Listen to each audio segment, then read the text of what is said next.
네, 우리 6월 한 달 동안은 고린도전서 통해서 고린도 교회의 소위 말하면은 뉴스랄까요? 고린도 교회의 신문이랄까? 고린도 교회에서 일어나고 있는 여러 가지 일들을 우리가 함께 지금 묵상하면서 살펴보고 있습니다. 그 고린도 교회의 문제들을 바라보면서 사도 바울은 눈물로 써내려가는 영적 처방전을 이렇게 편지에 담아서 보내주고 있습니다. 그 편지가 도착할 때 고린도 교회가 그 말씀을 따라서 그 모든 문제들을 주의 은혜 가운데 잘 해내가는 그런 좋은 교회가 되어야 될 텐데 아직은 지금 편지를 쓰고 있는 내용입니다. 바울이 들은 고린도 교회가 직면하고 있는 문제들은 너무 많아서 한 번에 다 얘기를 못합니다. 이미 우리가 앞에서 살펴본 대로 서로 편을 가르는 분쟁이 있었어요. 네 편, 내 편 이렇게 해서 가까운 사람끼리 편을 가르는, 그래서 자기들의 뜻대로 행하려고 하는 그러한 분쟁이 있었어요. 그 다음에 이방인도 부끄러워할 심각한 음행이 벌어지고 있었어요. 음행이. 그 다음에 자기들끼리 교회 안에서 분쟁을 해결할 능력이 없어가지고 참 초라하지만은 세상 법정에다가 우리 문제 좀 해결해 주십시오. 우리 하나님의 문제를 세상 이방 법정들이 좀 해결해 주십시오 하면서 스스로 그렇게 세상에 고개를 숙이고 세상 본부 앞에 낮아지는 그러한 초라한 모습들을 보여주고 있어요. 그 다음에 결혼, 이혼, 독신, 성생활, 이 문란한 인물의 어떤 기준이 없어서 그냥 자기 소견의 뜻대로 좋은 대로 그렇게 살아가는 모습을 보여주고 있습니다. 그 다음에 우상에게 바쳐진 이 재물을 먹어야 되나 말아야 되냐, 이 간단한 문제를 놓고도 옥신각신하면서 믿음이 연약한 사람들을 죄 가운데 빠지게 만드는 그런 일도 벌어지고 있어요. 그 다음에 공적 예배의 자리에도 질서가 없어서 무질서가 생깁니다. 예를 들면 당시 여성들은 머리에 덮개를 쓰고 예배를 드리는 것이 관례고 관습이었는데 그냥 그렇게 헤쳐버리고 그렇게 너무 자유로워 분방한 모습으로 하다 보니까 주변 사람들에게 좋은 모습이 아니었어요. 그 다음에 주의 만찬을 나누는데 저녁 식사를 그때는 일과를 다 마치고 저녁에 모여서 우리 수요 기도회처럼 저녁에 모여서 예배를 드렸어요. 그러다 보니까 일찍 자기 주인인 사람, 일의 주인인 사람은, 사장인 사람은 일찍 마치고 오고 와서 일찍 도착하지만은 그 초대교회에 많은 사람들은 가난한 사람, 특히 노예들이 많았어요. 그럼 그 사람들은 자기 이교도 주인이 밥을 다 먹을 때가 기다리고 뒤치다까리 다 하고 와야 되지 않습니까? 그러다 보니까 늦게 도착하고 음식도 제대로 준비 못하고 그렇게 와요. 그런데 와 보니까 먼저 있는 사람들이 벌써 밥 다 먹어버리고 심지어 술에 취해 있는 사람도 있고 이러니까 교회의 모습이 너무 좀 약자를 배려하지 않는 상당히 차별적인 그런 공동체가 되고 말았습니다. 그러고 난 다음에 오늘 문제는 또 성령의 은사에 대해서도 이렇게 지금 문제가 일어났어요. 좋은 은사를 받은 사람은 대접을 받고 좋지 못한 은사를 받은 사람은 무시를 당하는 그런 모습을 보면서 성령의 능력이 무엇인지, 그리고 성령의 은사는 어떤 것인지를 오늘 사도 바울이 처방전을 내리고 있는 것을 보게 돼요. 그래서 그 앞부분 말씀 우리가 함께 살펴보면서 성령의 역사, 성령의 은사가 무엇인지를 오늘 우리가 좀 제대로 알고 그 부분에 대해서 교만하거나 스스로 이렇게 또 낮게 보고 또 스스로 주눅들고 그렇게 사는 모습이 없었으면 좋겠습니다. 자, 오늘 먼저 질문을 하나 드리면서 말씀을 시작하도록 하겠습니다. 여러분, 지금까지 살아오면서 나는 은사가 없다, 나는 다른 사람이 비교하면 도대체 나는 재능과 은사가 없다라고 이렇게 느껴보신 분들 계신지 모르겠습니다. 특히 교회에서 신령한 은사를 비교한다면 나는 방언도 못하고, 나는 방언 통역도 못하고, 나는 영을 분별하지도 못하고, 나는 병 고치는 은사도 없고, 나는 예언하는 능력도 없고, 지혜와 지식은 말할 것도 없고 나는 도대체 받은 은사가 없다라고 이렇게 생각하면서 살아가는 사람이 없습니까? 그래서 성령님은 나를 그냥 지나쳐 버렸나 보다. 그래서 나는 은사가 없는 사람으로 내버려 두셨나 보다. 이렇게 혹시 생각하는 분 없으신지 모르겠습니다. 여러분, 고린도 교회에도 이와 비슷한 문제가 있었어요. 다만 정반대 방향이었습니다. 어떤 이들은 자신이 받은 은사, 특별히 신령한 은사, 조금 전에 말씀드린 것처럼 방언이나 통역이나 예언이나 치유나 이런 화려한 눈에 보이는 굉장히 신비한 은사를 가진 사람은 신앙의 등급이, 신앙의 계급이 높은 것처럼 여김을 받았어요. 그래서 나는 질적으로 너와 다르다라고 하시면서 그런 은사를 받은 사람을 뭔가 하나님께서 귀하게 존귀하게 쓰는 것처럼 그렇게 차별해서 보는 일이 벌어졌어요. 그래서 나는 방언을 한다, 나는 기적을 행한다, 그러므로 나는 당신보다 더 영적이다. 이러한 영적 교만이 고린도 교회 안에서 퍼지고 있었습니다. 그리고 눈에 띄는 은사를 받지 못한 이들은 스스로 초라하게 자신을 여기고 뒤로 물러서 있었어요. 뒤로 물러서 있었습니다.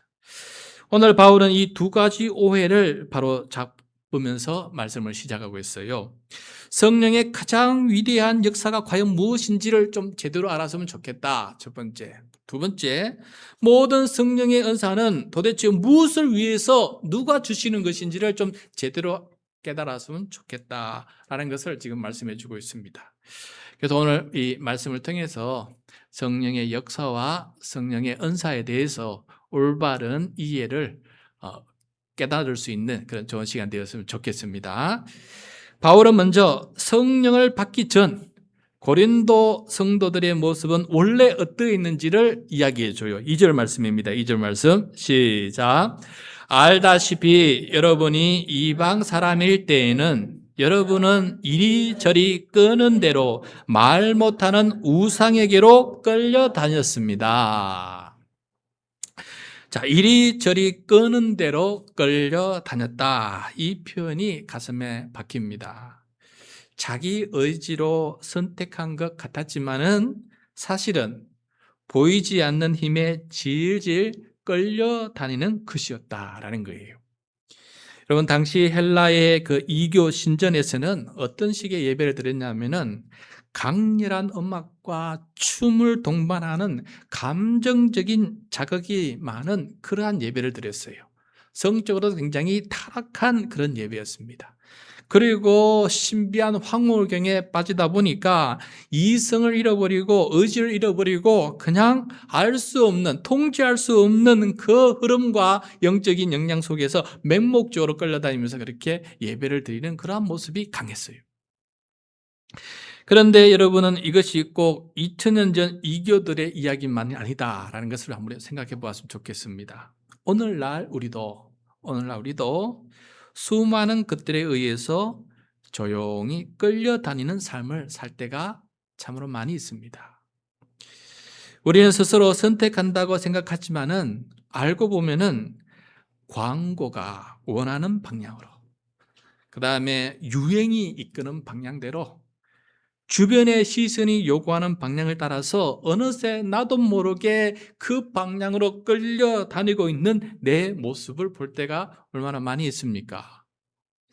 분주한 일상에 쫓겨 살아가는데 그 분주함이 정말 자기 자신을 위한 것이 아니라 세상이 원하는 잣대에 맞춰 살려고 그냥 방향 잃어버리고 그렇게 세상이 원하는 대로 살아줄 수밖에 없는 그런 하루하루의 바쁜 삶을 살아가고 있는 것 우리의 모습이 아니겠습니까?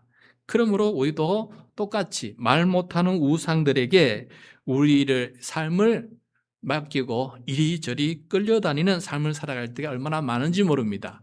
마귀는 이렇게 조용하게 교묘하게 우리를 이끌어가고 이리저리 끌어다니고 있다는 사실을 우리는 경각심을 가지고 우리 자신의 삶을 다시 한번 살펴볼 필요가 있다라는 생각을 합니다.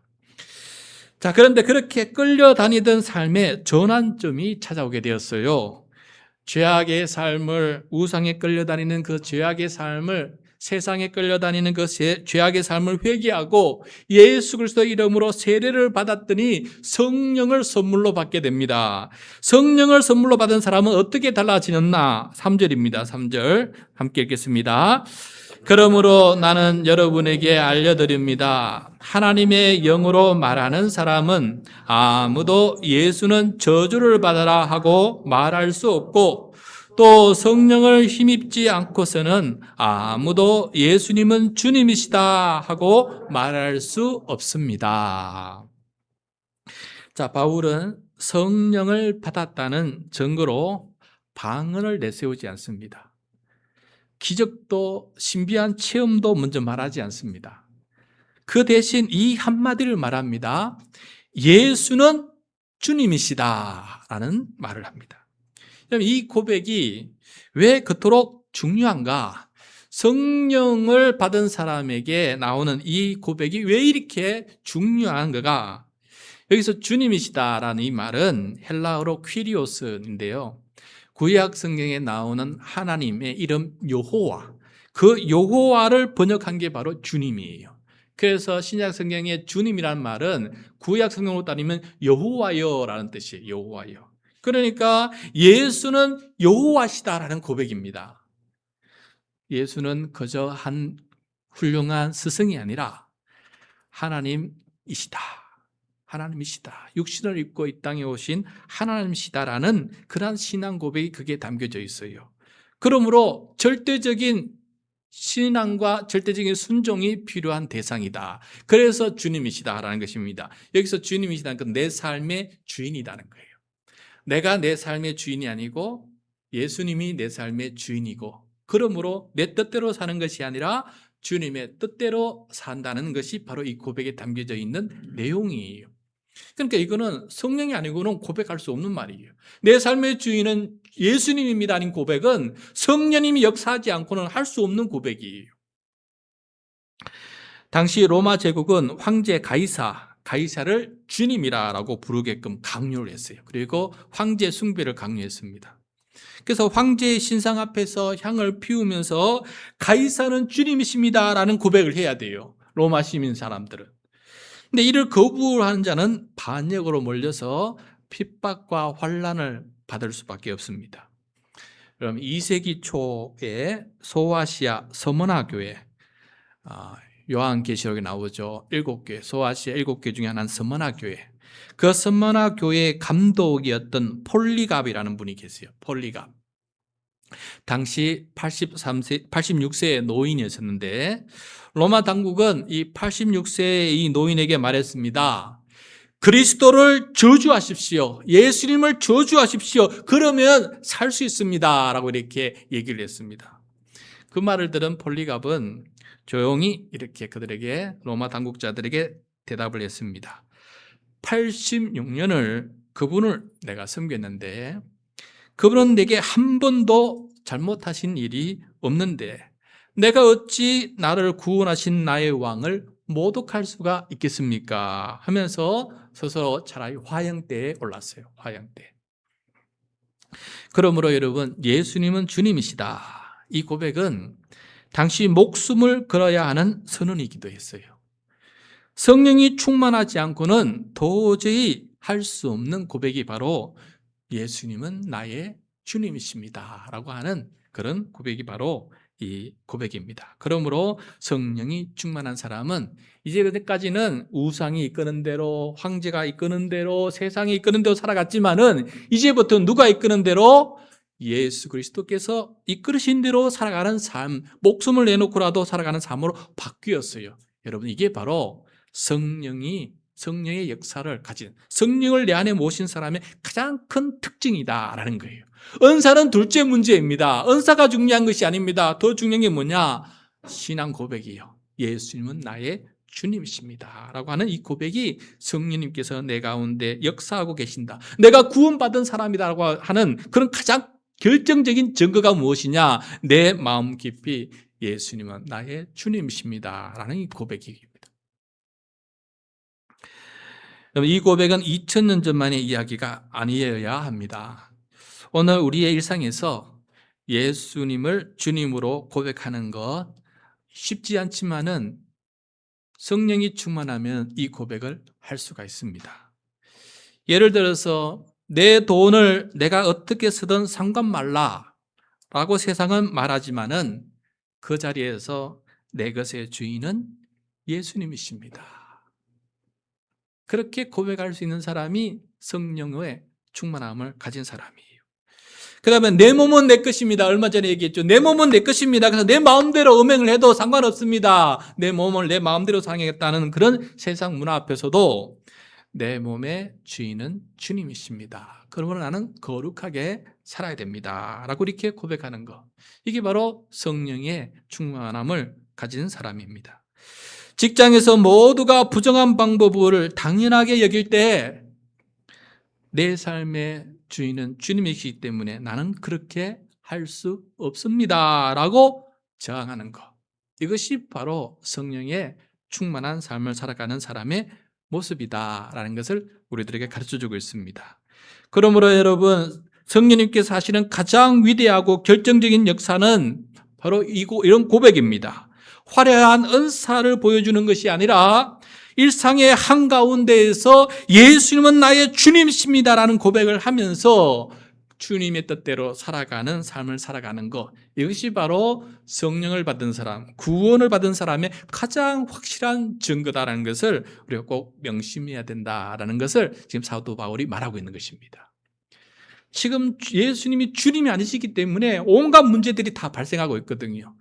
티가 좋은 대로 얘기하고 티가 좋은 대로 하고 분파가 일어나고 그냥 세상이 원하는 데 쫓아가고 그 다음에 이게 모든 근본 원인이 무엇입니까? 예수님이 나의 주님이십니다라는 이 고백이 흔들리기 때문에, 그것이 무너졌기 때문에, 내가 주인 되었기 때문에 이 모든 문제가 일어나는 거 아니겠습니까? 그러므로 성령의 충만함을 받은 사람의 가장 큰 특징은 내 삶의 주인은 내가 아니고 세상도 아니고 주님이십니다. 주님이 뜻하신 대로 살겠습니다. 이것이 바로 성령의 충만한 사람의 특징이에요. 이렇게 성령을 힘입어 예수님은 주님이십니다 라는 고백을 하는 사람에게 성령님은 은사를 주십니다. 은사를 주십니다. 4절에서 6절입니다. 같이 읽겠습니다. 은사는 여러 가지지만 그것을 주시는 분은 같은 성령님이십니다. 섬기는 일은 여러 가지지만 섬김을 받으시는 분은 같은 주님이십니다. 일의 성과는 여러 가지지만 모든 사람에게 모든 일을 하시는 분은 같은 하나님이십니다. 자, 바울은 여기서 매우 신중하고 아름다운 영적 구조를 우리들에게 알려주고 있어요. 여기서 은사를 주시는 주체는 성령님이시고, 은사를 통해 섬김을 받는 주체도 주님이시고, 그 다음에 은사를 통해서 일하시는 주체도 주 하나님이세요. 내가 여기에서 낄 게 없어요. 나의 주인됨이 여기 어떻게 낄 자리가 없어요. 내가 어떤 섬김을 받을 대상도 되지 않습니다. 오직 누구가 중심이 됩니까? 주님이, 하나님이, 성령님이, 삼위일체 하나님께서 이 모든 일을 행할 때에 그때 은사가 정말 은사다라고 이렇게 말해주고 있습니다. 마치 여러분 그 훌륭한 오케스트라를 한번 생각해 보면 좋겠어요. 바이올린이 있고 첼로가 있습니다. 오보에가 있고 팀파니가 있어요. 어떤 악기는 화려한 이 선율을 연주하고 어떤 악기는 다른 악기를 받쳐주는 화음만 연주를 합니다. 혼자만 들으면 의미 없게 들릴 수 있는 이 소리들이 지휘자의 손 아래에서 하나의 장엄한 아름다운 교향곡으로 완성이 돼요. 어떤 악기가 더 중요하고 덜 중요하고가 없습니다. 그런 누가 그렇게 말할 수 있는 상황이 못 돼요. 모든 것이 합쳐서 각자 자기 맡은 역할이 큰 거든 작거든 상관없이 온전히 합쳐질 때 불의 화음이 생기지 않고 온전한 화음이 거기서 만들어지는 거 아니겠습니까? 여러분, 여러 가지 은사도 마찬가지입니다. 한 분 하나님의 지휘 아래에 각자에게 주어진 다른 악기로 각자의 자리에서 최선을 다할 때 그 공동체 전체가 하나님의 아름다운 교향곡이 될 수 있는 겁니다.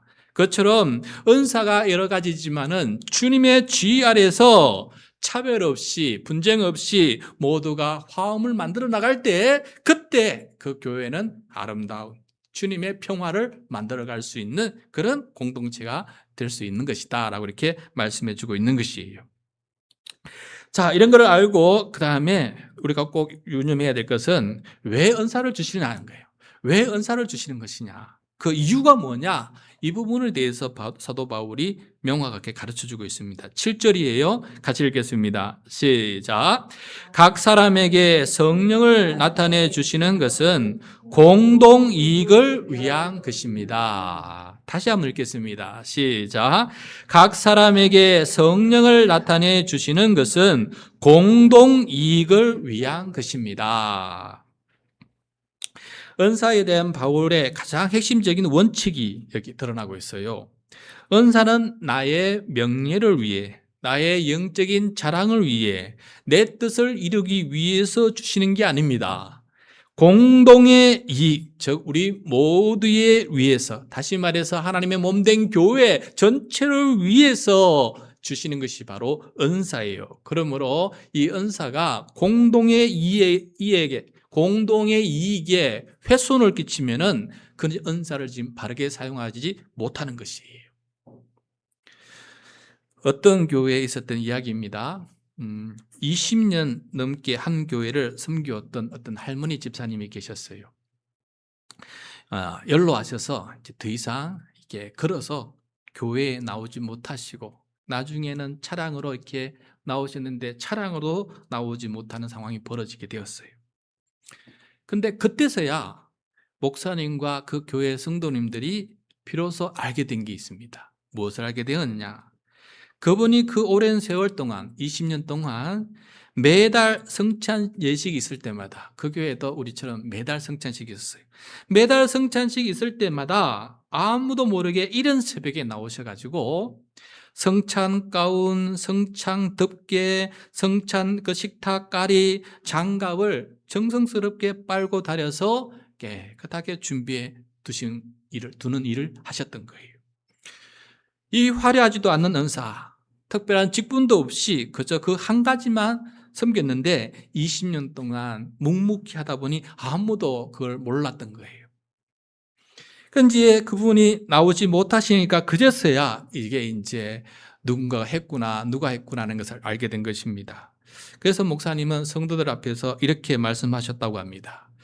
우리가 지난 20년 동안 그렇게 정갈하고 거룩한 마음으로 성찬에 참여할 수 있었던 것은 우리 중 누구도 몰랐던 이 한 분의 눈에 띄지 않았던 섬김 그 덕분입니다. 감추어진 은사 그 덕분입니다 라고 이렇게 말하셨던 거예요. 그 할머니 집사님이 어떤 특별한 은사를 받으셨는지 우리는 잘 모릅니다. 그러나 한 가지는 분명하다는 생각이 듭니다. 그 섬김은 공동체 전체의 유익을 위한 것이었고 또 몰래 이름도 빛도 없이 조용히 했기 때문에 어느 누구에도 시비가 붙지 않은 그야말로 아름다운 섬김, 그런 섬김이었다는 것을 보게 돼요. 여러분, 은사는 바로 이런 것입니다. 은사는 드러낸다고 중요한 것도 아니고 감춰져 있다고 해서 별로 중요하지 않는 것도 아닙니다. 하나님 앞에 신실하게 자에게 주어진 것을 가지고 겸손하게 충성되이 꾸준히 그렇게 하는 것이 참 은사예요. 조금 했다가 막 흥분해가지고 막 했다가 금방 안 해버리고, 그 다음에 이런 게 아니고 누가 알아보지 않으니까 헤이 누가 알아보지도 않네, 나만 고생하는가 싶어서 하다 말아버리고, 누구한테 드러내야 되고, 안 알아주면은 내가 뭐하러 이걸 하냐 해가지고. 그래서 이런 모습으로 하면은 절대 하나님 앞이나 교회에 칭찬을 받지 못하는 그런 모습이라는 사실을 꼭 명심했으면 좋겠습니다. 은사는 주님께 칭찬을 받아야 되고 교회에 칭찬을 받아야 돼요. 그런데 열심히 하고도 칭찬 못 받는 것은 그가 문제가 있다는 것을 꼭 명심해야 됩니다. 자, 그렇다면 은사는 어떤 것들이 있을까? 8절에서 10절입니다. 8절에서 10절 시작.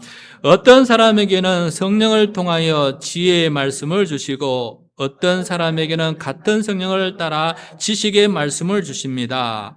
어떤 사람에게는 같은 성령으로 믿음을 주시고 어떤 사람에게는 같은 성령으로 병 고치는 은사를 주십니다. 어떤 사람에게는 기적을 행하는 능력을 주시고 어떤 사람에게는 예언하는 은사를 주시고 어떤 사람에게는 영을 분별하는 은사를 주십니다. 어떤 사람에게는 여러 가지 방언을 말하는 은사를 주시고 어떤 사람에게는 그 방언을 통역하는 은사를 주십니다. 지혜의 말씀, 지식의 말씀, 믿음, 병고침, 기적, 예언, 영분별, 방언 통역 9가지 은사가 나와요. 근데 여러분 이게 은사의 전부가 아닙니다. 이렇게 이거 오해하지 마시기 바랍니다. 로마서 12장에 보면은 봉사, 가르침, 권면, 구제, 다스림, 긍휼 같은 은사가 나오고요. 또 에베소서 4장에 보면 복음 전도자, 목사, 교사와 같은 직분의 은사도 여러 가지 등장합니다. 이 은사 목록은 하나님이 주실 수 있는 은사를 빠짐없이 다 나열해 놓은 완성된 목록이 아니다라는 것을 꼭 명심했으면 좋겠습니다. 신약 성경에 나와 있는 은사 목록이 전부라는 생각이 아니라는 겁니다. 각 교회의 상황에 따라서 필요한 은사를 하나님께서 주고 계신다는 사실을 우리가 꼭 명심했으면 좋겠습니다. 왜 서시즌마다 은사 목록이 다르냐? 그 서시를 받는 교회의 상황에 따라 하나님께서 이 상황이 이 교회에 맞는 은사들을 특별히 이렇게 부여해 주시고 있다는 것을 우리가 명심한다면은 은사는 여기 나와 있는 게 전부가 아니구나. 전부가 아니구나라는 것을 알게 돼요. 그리고 여러분 이 목록 안에 내 은사가 딱히 보이지 않는다고 해서 나는 은사를 받지 못한 사람이다 이렇게 생각할 필요도 없어요. 나는 여기 이런 목록이 하나도 내가 가진 재능을 잘하는 게 없는데 그럼 나는 은사를 받지 못했나 보다 이렇게 생각하는 것도 잘못되었다는 거예요. 예를 들어서 삶의 위기 앞에 선 사람에게 딱 맞는 말을 이렇게 해주는 것도 은사고 힘든 사람 곁에서 아무 말 못해도 할 수 있는 거 하나 없어도 옆에 앉아서 있어주는 것도 은사고 새로 나온 사람이 교회에 잘 정착할 수 있도록 따뜻하게 말해주고 행동해주는 것도 은사고 공동체 안에 갈등이 감지되면은 그것을 화해시키고 평화를 만들어가는 그러한 세밀한 노력도 은사고 여러분 이 교회 안에서 이 교회가 주님의 몸된 교회가 이익이 되도록 공동의 이익이 되도록 내가 무언가 선한 일을 하게 되면 그게 모든 것이 다 은사다라는 사실을 우리가 이해했으면 좋겠습니다. 우리 교회 보면은 예를 들어서 내가 차가 있어서 오는데 나 혼자 오지 않고 둘러서 교인들을 모시고 와요. 여러분 그것도 은사예요. 왜? 교회 공동의 이익에 영향을 끼치는 거니까. 그렇지 않습니까? 그리고 교회에 눈에 보이든 안 보이든 내가 맡은 일이 있으면 그것을 하는 것. 그것이 바로 여러분 은사예요. 오늘 우리 남매와 유사님이 교회 오면서 또 이렇게 음료수를 커피를 이렇게 여러 병을 사오셔가지고 아침 일찍 나눠주셨어요. 이것도 은사예요. 그러니까 은사는 딱 정해져 있는 신약 성경에 나오는 어떤 그게만 은사가 아니고 여러분 교회에 나오면 뭐 잘하는 그것만 은사가 아니고 세밀하게 내가 할 수 있는 작은 것으로 교회 공동에 이익을 끼치면은 그게 다 하나님께서 주시는 성령님께 주시는 은사다라는 거예요. 그것을 잘 활용해서 주님의 몸된 교회에 이익을 끼친다면은 그게 바로 아름다운 모습 아니겠습니까? 그 다음 마지막으로 11절입니다. 11절 같이 읽겠습니다. 시작. 이 모든 일은 한 분이신 같은 성령이 하시며 그는 원하시는 대로 각 사람에게 은사를 나누어 주십니다. 누가 원하시는 대로 주십니까? 은사는? 여러분 내가 열심히 노력하고 쟁취하는 게 은사가 아닙니다. 은사는 성령님께서 주시는 거예요. 다시 말해서 조용히 기도하면서 주님 앞에 겸손하게 기도하면서 주님 알겠습니다. 주님 내가 이걸 하면서 주님을 섬기고 주님의 기쁨이 되고 교회 유익이 되니 참 좋습니다. 그래서 주님 뜻대로 제가 하겠습니다 하면은 아무런 문제가 안 일어나요. 아무런 문제가 안 일어나요. 교회에 덕이 돼요. 자기도 덕이 되고 교회도 덕이 되고 하나님께도 영광이 돼요. 그런데 기도하지 않고 자기의 이성적인 욕심 따라서 섬기게 되면은 그다음부터 문제가 일어나요. 기도하지 않고 자기의 욕심 따라서 자기 뜻대로 섬기게 되면은 그거는 은사가 아니에요, 여러분. 그거는 은사가 아니에요. 자랑이에요, 자랑. 그게 소위 말하면 재능이랄까요. 그건 은사가 아니에요. 이득이 안 돼요. 그때부터 여러분 문제가 일어나요. 그러므로 은사는 성령님께서 원하신 대로 주시는 거예요. 그 성령님께서 원하신 대로 받으려면은 성령님 앞에 기도하는 사람이 받는 거예요. 성령님 앞에서 간절히 기도하면서 성령님, 내가 어떻게 하면은 성령님 보시기에 유익이 되는, 그리고 교회 유익이 되는 일을 할 수 있겠습니까? 저에게 지혜를 주시고 능력을 주시고 깨닫는 능력을 더해 주셔서 제가 할 수 있도록 도와주십시오. 그렇게 기도하는 사람 하면은 그 은사가 열매를 맺는 것입니다. 30배, 60배, 100배 열매가 안 맺히더라도 그게 은혜가 되는 거예요. 그렇지 않고 시기 질투에 한다거나 경쟁심에서 한다거나 내가 뭔가 자존심 상해서 한다거나 이러면은 그때부터 모든 것이 꼬이고 문제가 어려워지게 되는 것입니다. 그러므로 교회의 유익이 무엇일까? 성령님께서 기뻐하시는 것이 무엇일까라고 늘 기도하면서 하는 것이 가장 바람직한 은사 활용법이다라는 사실을 꼭 명심했으면 좋겠습니다. 오늘 말씀을 정리하도록 하겠습니다. 우리 마음속에 이 한 가지를 좀 새겼으면 좋겠어요. 성령님께서 하시는 가장 위대한 역사는 화려한 은사를 행하는 것이 아닙니다. 먼저는 가장 먼저 하시는 것은 무엇이냐? 우리의 일상생활 속에서 예수님이 나의 주님이시다라는 고백을 살아내는 거예요. 가정에서나 일터에서나 교회에서나 예수님은 나의 주님이시다라는 고백을 살아내는 것, 이게 먼저 우선이에요. 그러고 난 다음에 내가 이 공동체를 위해서 무엇을 할 수 있을까? 가정을 위해서, 교회를 위해서, 일터를 위해서 내가 무엇을 할 수 있을까? 주님 앞에 기도할 때 성령님께서 그래, 이감해보라라고 하는 게 그게 바로 은사예요. 그러므로 순서가 뒤바뀌면 안 됩니다. 은사부터 갈구하지 마십시오. 예수님이 나의 주님이십니다라는 신앙 고백 위에서 그 다음에 내가 주님을 어떻게 섬길 수 있습니까? 라고 기도하면은 하나님께서 은사를 주셔서 그 일을 할 수 있게 해주십니다. 그러면 오늘 이 예배당을 나서면서 이 한 가지 질문을 던져보시기 바랍니다. 하나님이 내게 주신 이 믿음으로 나는 지금 누구를 섬길 수 있을까? 누구의 이익을 위해서 내가 어떤 일을 할 수 있을까? 딱 한 사람. 내가 이 한 사람에게 무엇을 할 수 있을까? 저 사람의 이익을 위해서 내가 어떻게 도와줄 수 있을까? 이것을 먼저 한번 생각해 보시기 바랍니다. 그리고 주님 앞에 기도해 주시기 바랍니다. 그러면은 주님께서 방법을 주실 거예요. 은사를 주실 겁니다. 그 섬긴 일을 할 수 있도록 지혜도 주시고 능력도 주시고 또 그렇게 되지 않더라도 실망하거나 실족하지 않는 감사의 마음이 끊임없이 이어지는 그런 마음을 주님께서 부어주실 것입니다.